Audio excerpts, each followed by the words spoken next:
नमस्कार। जैसे ही चुनाव का अंतिम चरण समाप्त हुआ, अलग अलग चैनलों के एग्जिट पोल आने शुरू हो गए। चैनल अलग अलग हैं बट एग्जिट पोल सभी के सेम हैं। क्या जो एग्जिट पोल जो ये चैनल्स दिखा रहे हैं, क्या धरातल पे कहीं ये लाई करते हैं? क्या ये वास्तविकता के नज़दीक हैं?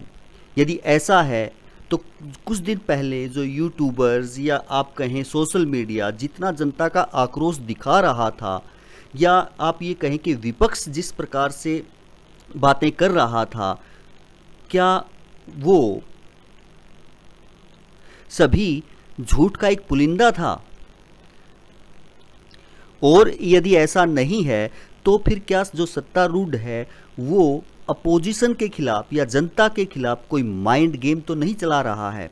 किसी प्रकार का माइंड गेम तो नहीं है कि पहले जनता के दिल में, दिमाग में ये चीज़ इंटर कर दी जाए, उनके दिमाग में भर दिया जाए कि वास्तव में जो एग्जिट पोल दिखा रहे हैं और रिजल्ट भी उसी प्रकार से आ रहा है फिर 4 तारीख को, तो वास्तव में ये बात सही होगी। लेकिन इस पे विपक्ष की राय क्या है? साथियों, जिस व्यक्ति का एग्जिट 4 जून को तय है, उन्होंने ये सरकारी एग्जिट पोल करवाए हैं। ये बिल्कुल जाली हैं, बिल्कुल नकली हैं, बिल्कुल झूठे हैं। इंडिया जनबंधन के पार्टियों को 295 सीटों से कम नहीं मिलने वाला है। 295 सीटों के ऊपर ही इंडिया जनबंधन के पार्टियों को मिलेगा। ये एग्जिट पोल फर्जी इसलिए हैं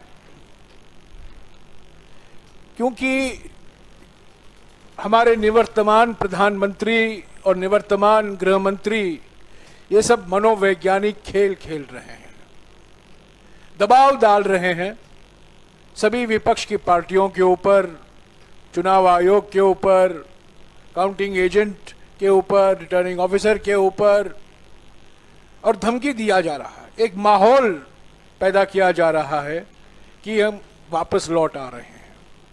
हकीकत इससे बिल्कुल विपरीत है। और ये जो प्रयास है निवर्तमान प्रधानमंत्री और निवर्तमान गृह मंत्री कर रहे हैं, हमारे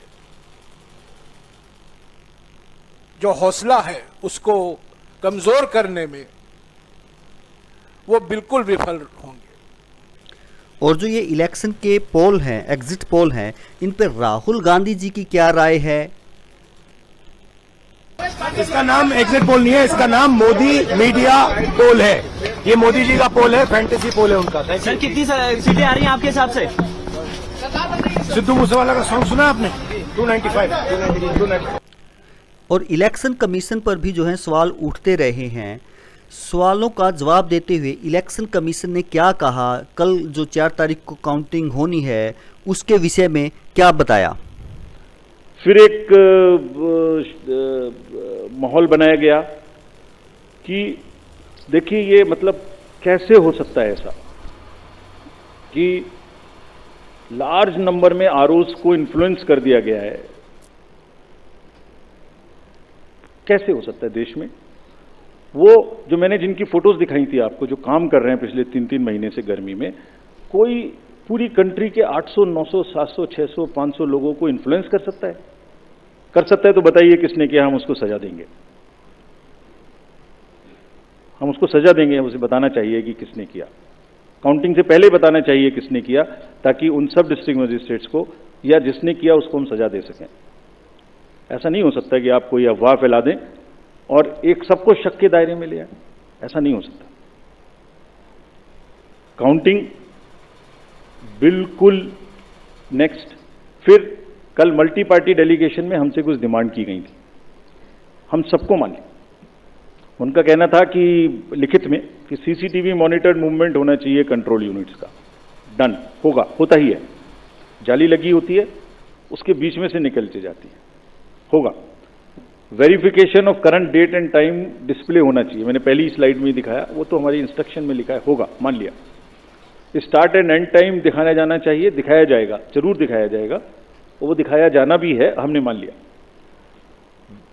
मशीन के टैग्स को, ये कल की डिमांड्स हैं, तो स्लिप्स एंड टैग्स को वेरीफाई किया जाना चाहिए, जरूर किया जाना चाहिए। सीयू आने के बाद उसकी चेकिंग होनी चाहिए, स्टाफ को करनी चाहिए, काउंटिंग स्टाफ को।